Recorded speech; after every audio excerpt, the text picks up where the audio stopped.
سالوں بیت گئے کہتے ہوئے کہ الحمدللہ ساری تعریفیں اللہ کے لیے. سالوں بیت گئے اس کی تسبیح کرتے، تحلیل کرتے، تکبیر کہتے. حضور اب نہ ہمارا اپنے رب سے ملنے کو جی چاہتا ہے.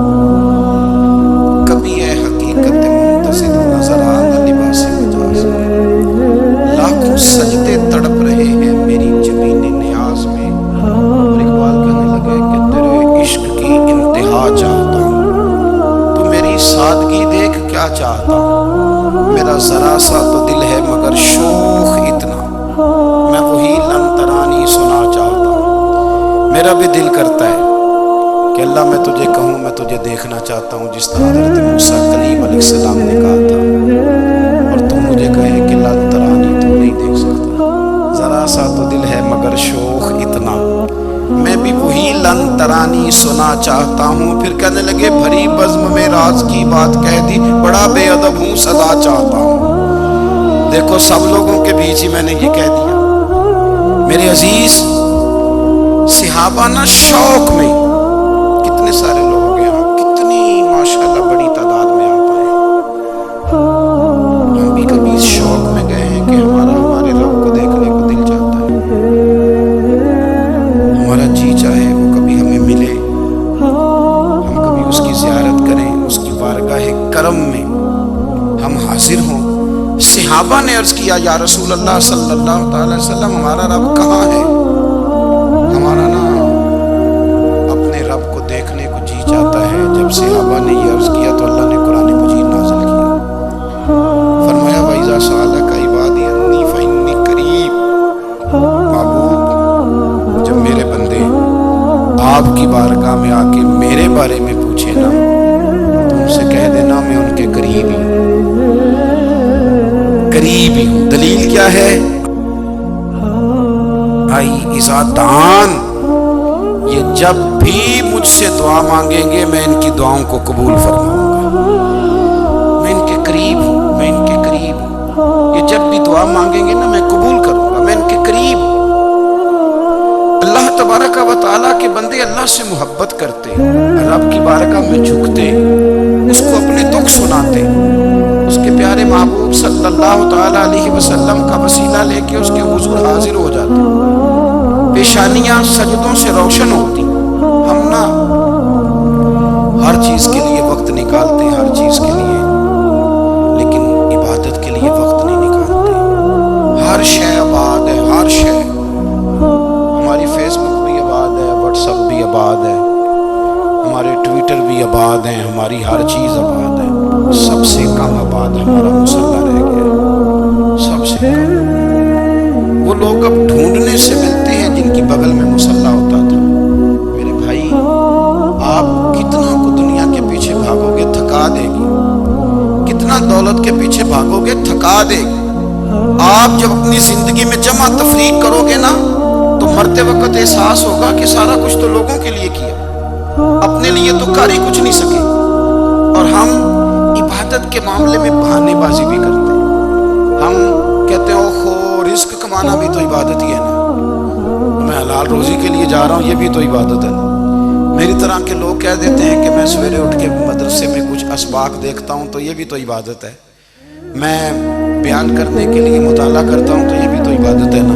اتنے لمبے سفر کر کے ملک میں دنیا میں گھومتا ہوں تو یہ بھی تو میں عبادت ہی کر رہا ہوں. اب اسپیشل نفلوں کے لیے وقت کس طرح نکلے، اسپیشل کر کے تسبیح میں کیسے چلاؤں، میں سارا کچھ ہم بہانے بنا لیتے ہیں نا. میرا سوال یہ ہے کہ یہ ساری باتیں صحابہ کو، نبی کریم کو، دیگر لوگوں کو بھی تو پتہ تھی نا. لیکن آپ غور تو کریں 23 سال حضور کو وقت ملا، مختصر وقت ظاہراً تبلیغ کرنے کے لیے. پوری دنیا میں دین بھی پھیلانا ہے.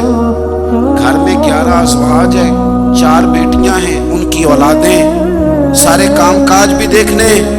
لیکن سیدہ طیبہ طاہرہ حضرت عائشہ صدیقہ رضی اللہ تعالیٰ عنہ فرماتی ہیں سارا دن تبلیغ کرتے، ہر غلام کے دکھ سنتے، گھر میں آتے تو اپنے گھر والوں کا خیال کرتے، کام میں ہمارا ہاتھ بٹاتے.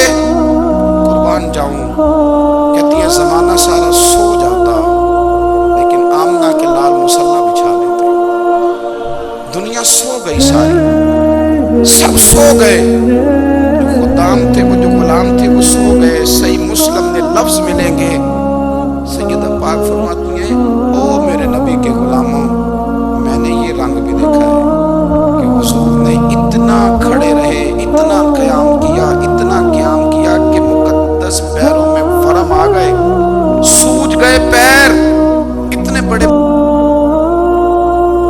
دل پہ ہاتھ رکھ کے نہیں بتا سکتا کہ میرے کبھی نماز میں پیر سوج گئے، کوئی نہیں بتا سکتا۔ بچوں کی روٹی کماتے تھک گئے بات الگ ہے، ہم سیر کرنے گئے تو تھک گئے بات الگ ہے، لیکن عبادت میں یہ بھی تو مسلم شریف ہے نا، یہ بھی تو دین ہے نا، یہ بھی تو حضور کی سنت ہے، یہ بھی تو وہ چیز ہے جو کریم کی آنکھوں کی ٹھنڈک ہے۔ سیدہ فرماتی ہیں پیروں میں ورم آ گئے، ساری رات ہی حضور نے نماز پڑھی اور ایک ہی آیت بار بار دہرائی۔ مسجد نبوی میں بلال حبشی نے فجر کی اذان دے دی، حضور ابھی مصلی پہ تھے، کریم فارغ ہوئے، میں نے عرض کی یا رسول اللہ صلی اللہ علیہ وسلم، آپ کے تو صدقے اللہ اگلے پچھلوں کے گناہ معاف کرے گا، تو آپ اتنی آغوزاری کیوں فرماتے ہیں؟ آپ تو شفیع ہیں، آپ تو انبیاء کے امام ہیں۔ تو حضور نے فرمایا عائشہ تم نے گنوایا ہے نا میرے اللہ کی مجھ پر کتنی رحمت ہے، افلا اکون عبدا شکورا، فرمایا اگر اس نے اتنی نعمتیں دی ہیں تو کیا میں اس کا شکر گزار بندہ نہ بنوں، میں شکر گزار بندہ نہ بنوں اس کا؟ پھر اگر اتنی نعمتیں اس نے دی ہیں، مجھے اتنا نوازا ہے، تو پھر میں اس کے سامنے سجدے نہ کروں؟ او میرے بھائی، بڑے قابل فخر لوگ ہیں ہم کہ ہم نبی پاک کے غلام ہیں، ہم قابل فخر ہیں کہ نبی کریم کے غلام ہیں۔ کیا کبھی اس غلامی کے شکرانے میں بھی دو نفل پڑھے؟ یا اللہ تیرا شکر ہے تو نے ہمیں حضور کا غلام بنایا ہے۔ یاد رکھیں کہ اپنی روحانی زندگی کو آباد کریں، استغفار پڑھیں، تسبیحات کریں۔ حضرت عبداللہ ابن عمر رضی اللہ تعالیٰ عنہ، حضرت عمر کے صاحبزادے، مکہ مکرمہ میں ان کی قبر ہے۔ میں نے جب انہیں پڑھا تو مجھے ان سے بڑا پیار ہو گیا، لیکن آپ کو پتہ ہے وہاں جا کے کسی شخص کا مزار تلاش کرنا یا پوچھنا ایک مشکل کام ہوتا ہے۔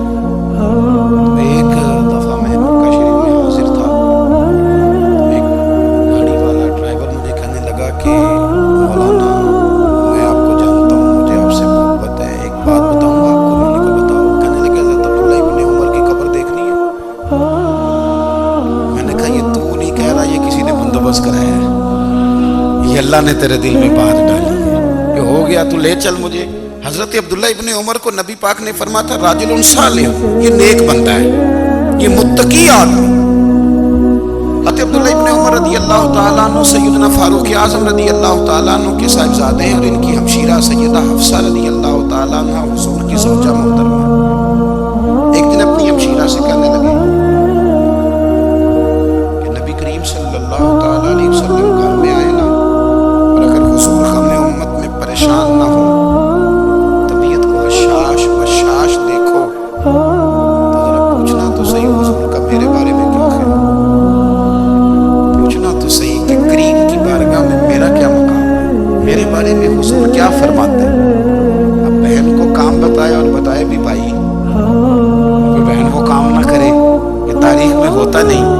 حضرت عمر فاروق رضی اللہ تعالیٰ عنہ کی صاحبزادی ام المومنین رضی اللہ تعالیٰ عنہ فرماتی ہیں کہ میں تو بس منتظر تھی، انہوں نے تو کہا تھا نا کہ اگر تم حشاش بشاش دیکھو تو بات کرنا، لیکن حضور تشریف لائے، میری باری تھی، میرے گھر تشریف لائے، کھانا پیش کیا تو فوراً میں نے عرض کی حضور ایک بات پوچھنی تھی۔ حضور نے فرمایا پوچھئے۔ میں نے عرض کی حضور میرے بھائی عبداللہ ابن عمر کے بارے میں آپ کا کیا خیال ہے؟ نوجوانوں میری بات پہ غور کرنا، میرے بھائی کے بارے میں آپ کا کیا خیال ہے؟ نبی کریم صلی اللہ تعالیٰ علیہ وآلہ وسلم نے میری طرف دیکھا اور پھر حضور زیر لب تھوڑا مسکرائے، اور بریلی کے امام کہتے ہیں کہ حضور مسکرا دیتے تھے نا تو جو بڑا دکھی ہوتا تھا وہ بھی ہنس پڑتا تھا۔ اب سوال پیدا ہوتا تھا کہ پھر تو اس مسکراہٹ کے لیے انتظار کرنا پڑتا ہوگا کئی کئی مہینے کہ حضور مسکرائیں تو رونے والے ہنسے، تو اعلیٰ حضور فرماتے ہیں نہیں، انتظار نہیں کرنا پڑتا، یہ مسکراتے رہنا تو حضور کی عادت ہے۔ جس کی تسکین سے روتے ہوئے ہنس پڑے، اس